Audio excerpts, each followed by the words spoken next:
Marzuki. Kemudian beliau banyak menaruh prestasi, tapi kalau misalnya saya bacakan semua mungkin waktunya tidak cukup Bapak. Jadi saya ambil beberapa yang luar biasa. Yang pertama, Bapak sebagai penerima beasiswa afirmasi LPDP tahun 2016, kemudian sebagai pembicara terkait pada International Conference Paul di Hamgyam University Seoul, Korea 2017, dan fasilitator nasional pembelajaran mendalam dan juga fasilitator angkatan 7 dan 10 pendidikan ilmu penggerak. Sangat luar biasa Bapak. Jadi give applause for invite you to start your material. So congratulations. Thank you.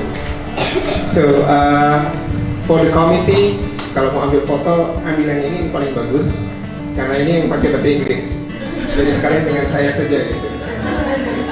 Jadi saya tuh nervous sekali ketika Ibu Dewi telepon ke dan Bu Grace, langsung berpikir cepat gitu, gitu. Jadi saya berpikir tuh apakah saya harus pakai gamma AI, no less than 2 minutes, and the 10 slides of my presentation selesai gitu, ataukah saya berpikir bagaimana. Terus saya tanya sama Ibu Grace dan Ibu Dewi, is it okay if I use Indonesian gitu? And then both of them say yes. Oke, saya beruntung saya diselamatkan oleh kalian juga gitu ya. Oke. Nah ini covernya saja yang bagus sekali pakai bahasa Inggris gitu ya, tapi nanti dalam perjalanan mungkin kita akan banyak pakai bahasa Indonesia. Kalau memang kalian merasa saya terlalu pakai bahasa Indonesia dan mau pakai bahasa Inggris, saya akan memaksakan diri saya untuk pakai bahasa Inggris. Tapi bahasa Inggris saya tidak sebagus kalian pastinya, karena anak saya masih di sekolah gitu ya. Oke, actually when we talk about deep learning, it means that we already implement this term. Actually, cuma kadang-kadang kita lupa gitu. Kalau kita sudah pakai, sebenarnya kita sudah pakai, cuma kita lupa gitu. Nah, deep learning sendiri itu juga ada meaningful, and then the goal dari 8 goal dimensi profil lulusan, salah satunya adalah critical learning. Nah, itu yang ingin diangkat oleh pemerintah. Kalau kemarin di jawabannya Pak Nadiem itu hanya 5, sekarang ditambah 3, jadi 8. Seperti itu. Saya akan tanya dulu, are you sure you wanna be a teacher? Itu dulu. Kalau tidak, jangan tanya. Keterampilan yang baru sekarang hadir di saat ini dalam dekade terakhir ini adalah passion. Harus sabar belajar anak orang. Kalau tidak sabar, lebih baik stop, tahan.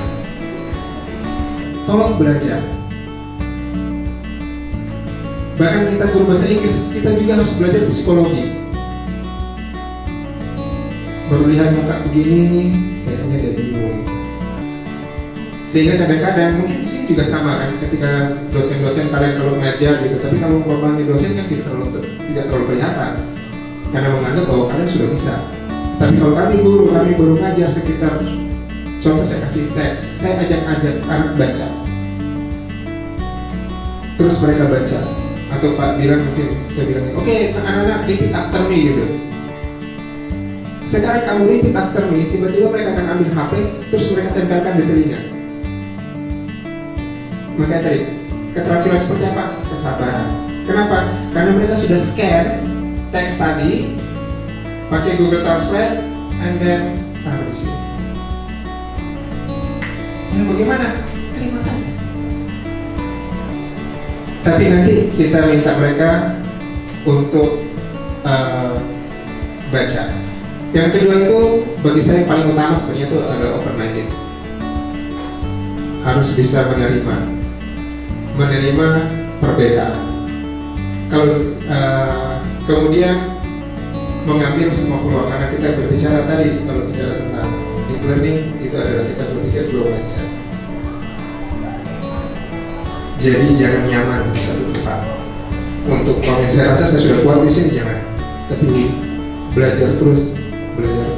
Pemanfaatan teknologi betul tadi Pak Jenis sempat bahas tadi tentang bagaimana AI.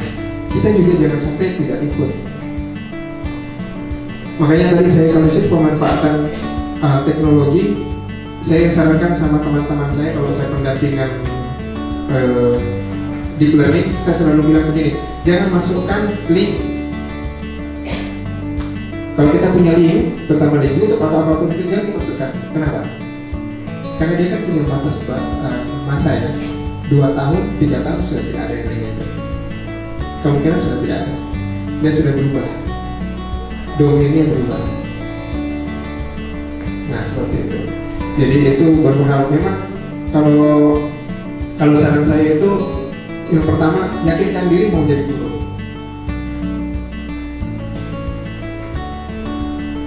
Tidak semua murid yang kita temui itu memiliki kecepatan belajar yang sama.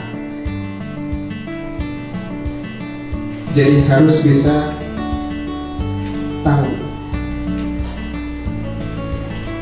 Jadi kalau umpamanya ini memang keterampilan, ini sulit juga saya bahas satu persatu gitu. Jadi kalau saran saya pertama itu tetap belajar, Nur, kemudian belajar juga psikologi, terutama untuk diri sendiri.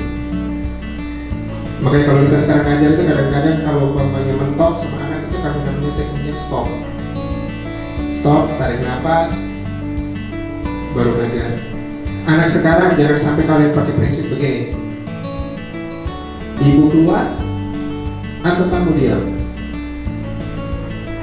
Jawabannya adalah ibu keluar.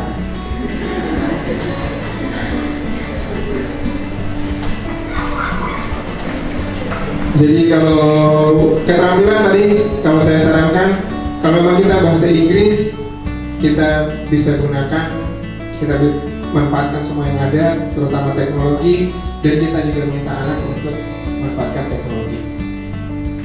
Kurang lebih seperti itu. Terima kasih, Dore. Semoga bisa jawab. Terima kasih Bapak.